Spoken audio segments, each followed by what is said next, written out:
Welcome to today's Walk Through the Bible by category. We have 6 categories with 1 chapter each. This will take us through the Bible in less than 9 months. Our first category begins with a reading from the Torah, God's law through Moses. Deuteronomy 32. Give ear, O heavens, and I will speak, and let the earth hear the words of my mouth. May my teaching drop as the rain, my speech distill as the dew, like gentle rain upon the tender grass, and like showers upon the herb. For I will proclaim the name of the Lord, ascribe greatness to our God. The rock, his work is perfect, for all his ways are justice. A God of faithfulness and without iniquity, just and upright is he. They have dealt corruptly with him. They are no longer his children because they are blemished. They are a crooked and twisted generation. Do you thus repay the Lord, you foolish and senseless people? Is not he your father who created you, who made you and established you? Remember the days of old. Consider the years of many generations. Ask your father, and he will show you, your elders, and they will tell you. When the Most High gave to the nations their inheritance, when he divided mankind, he fixed the borders of the peoples, according to the number of the sons of God. But the Lord's portion is his people, Jacob, his allotted heritage. He found him in a desert land, and in the howling waste of the wilderness he encircled him, he cared for him. He kept him as the apple of his eye, like an eagle that stirs up its nest, that flutters over its young, spreading out its wings, catching them, bearing them on its pinions. The Lord alone guided him. No foreign god was with him. He made him ride on the high places of the land, and he ate the produce of the field. And he suckled him with honey out of the rock, and oil out of the flinty rock, curds from the herd, and milk from the flock, with fat of lambs, rams of Bashan, and goats, with the very finest of the wheat. And you drank foaming wine, made from the blood of the grape. But Jeshurun grew fat and kicked. You grew fat, stout, and sleek. Then he forsook God who made him, and scoffed at the rock of his salvation. They stirred him to jealousy with strange gods. With abominations they provoked him to anger. They sacrificed to demons that were no gods, to gods they had never known, to new gods that had come recently, whom your fathers had never dreaded. You were unmindful of the rock that bore you, and you forgot the God who gave you birth. The Lord saw it and spurned them, because of the provocation of his sons and his daughters, and he said, I will hide my face from them. I will see what their end will be. For they are a perverse generation, children in whom is no faithfulness. They have made me jealous with what is no God. They have provoked me to anger with their idols. So I will make them jealous with those who are no people. I will provoke them to anger with a foolish nation. For a fire is kindled by my anger, and it burns to the depths of Sheol, devours the earth and its increase, and sets on fire the foundations of the mountains. And I will heap disasters upon them. I will spend my arrows on them. They shall be wasted with hunger and devoured by plague and poisonous pestilence. I will send the teeth of beasts against them, with the venom of things that crawl in the dust. Outdoors the sword shall bereave, and indoors terror, for young men and women alike, the nursing child with the man of gray hairs.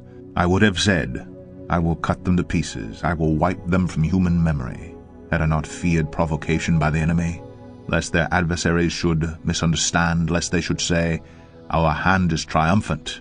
It was not the Lord who did all this. For they are a nation void of counsel, and there is no understanding in them. If they were wise, they would understand this. They would discern their latter end. How could one have chased 1,000, and 2 have put 10,000 to flight, unless their rock had sold them, and the Lord had given them up? For their rock is not as our rock. Our enemies are by themselves. For their vine comes from the vine of Sodom, and from the fields of Gomorrah. Their grapes are grapes of poison. Their clusters are bitter. Their wine is the poison of serpents, and the cruel venom of asps. Is not this laid up in store with me, sealed up in my treasuries? Vengeance is mine, and recompense. For the time when their foot shall slip, for the day of their calamity is at hand, and their doom comes swiftly.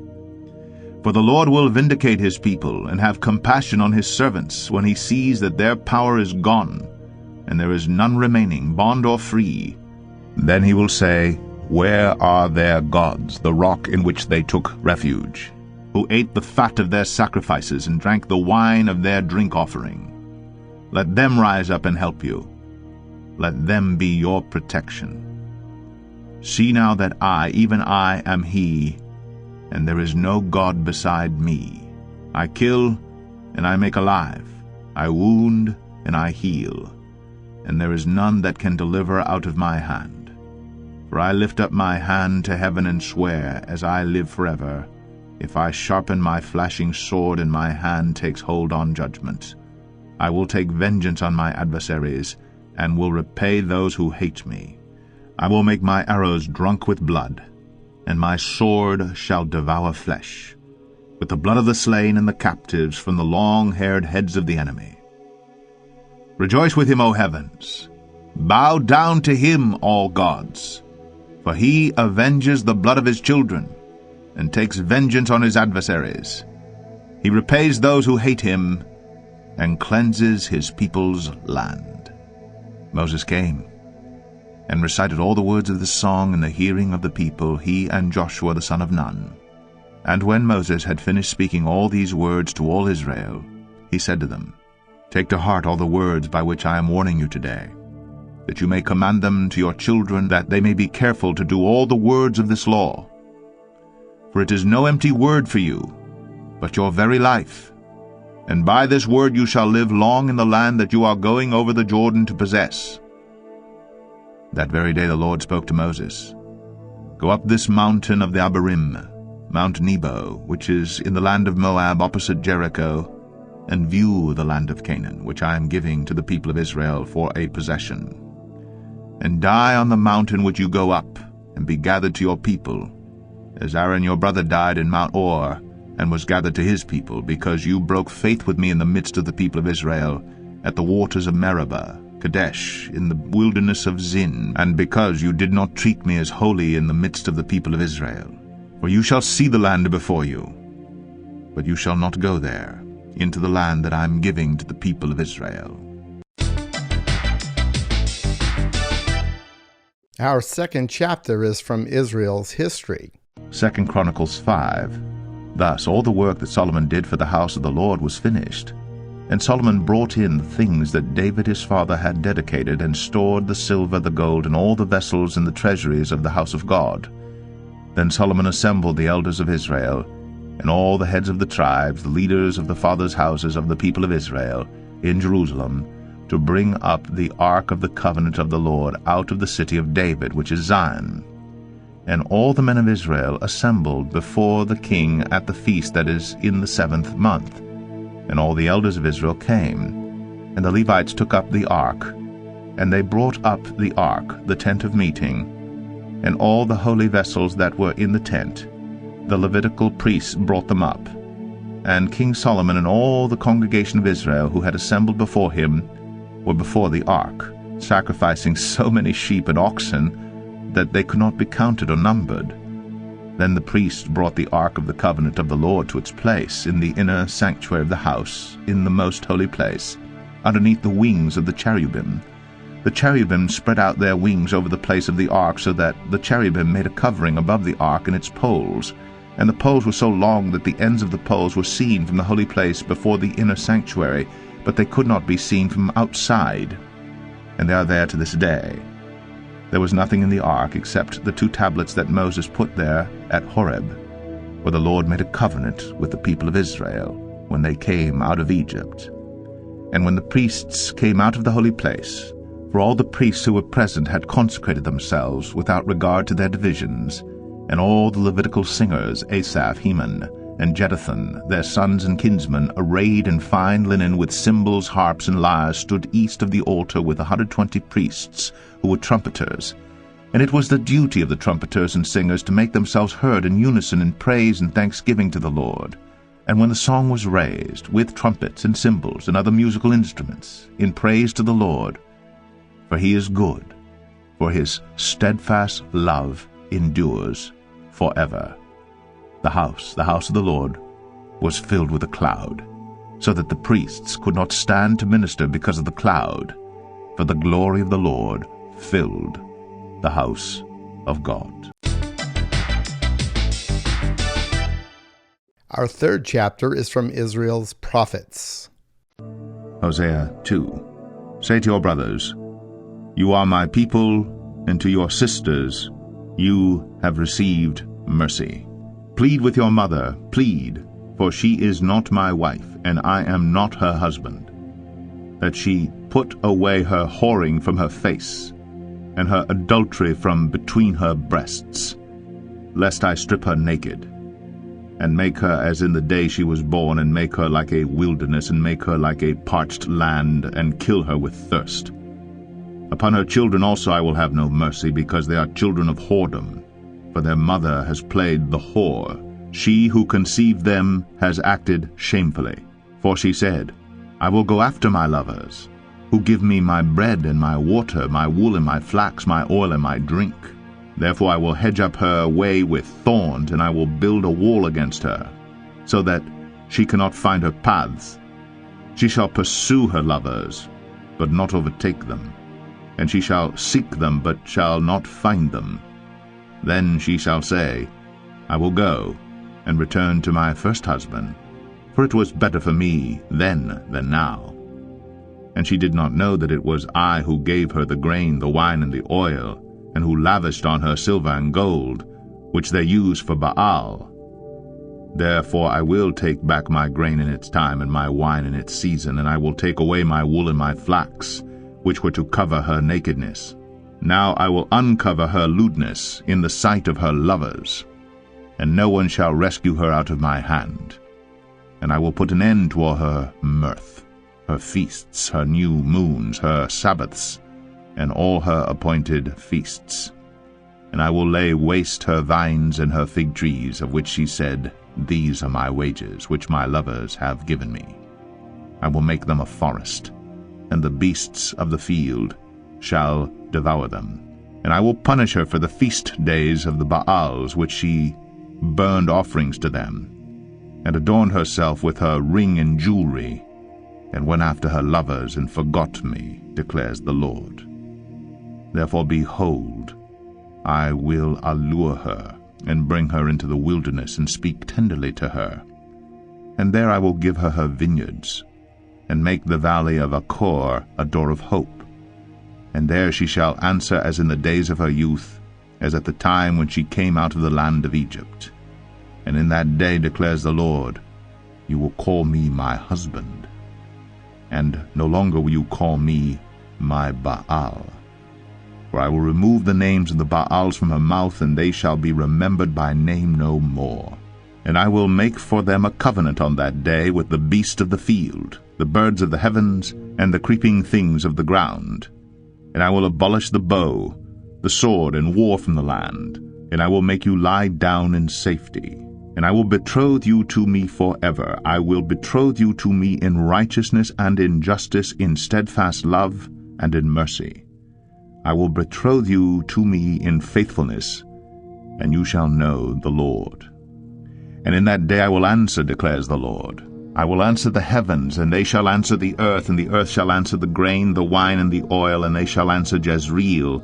And I will sow her for myself in the land, and I will have mercy on no mercy. And I will say to not my people, you are my people, and he shall say, you are my God. Our fourth chapter is from Israel's wisdom and poetry. Psalm 143. Hear my prayer, O Lord. Give ear to my pleas for mercy. In your faithfulness answer me in your righteousness. Enter not into judgment with your servant, for no one living is righteous before you. For the enemy has pursued my soul. He has crushed my life to the ground. He has made me sit in darkness like those long dead. Therefore my spirit faints within me, my heart within me is appalled. I remember the days of old, I meditate on all that you have done. I ponder the work of your hands, I stretch out my hands to you. My soul thirsts for you like a parched land. Answer me quickly, O Lord. My spirit fails. Hide not your face from me, lest I be like those who go down to the pit. Let me hear in the morning of your steadfast love, for in you I trust. Make me know the way I should go, for to you I lift up my soul. Deliver me from my enemies, O Lord. I have fled to you for refuge. Teach me to do your will, for you are my God. Let your good spirit lead me on level ground. For your name's sake, O Lord, preserve my life. In your righteousness, bring my soul out of trouble, and in your steadfast love, you will cut off my enemies, and you will destroy all the adversaries of my soul, for I am your servant. Our fifth chapter is from the Gospels. You have completed all reading of the Gospels. Our final chapter for today is from the church epistles, or letters. You have completed all New Testament epistles. Therefore, for the remainder, we will add Proverbs and Ecclesiastes in this category. Proverbs 14. The wisest of women builds her house, but folly with her own hands tears it down. Whoever walks in uprightness fears the Lord, but he who is devious in his ways despises him.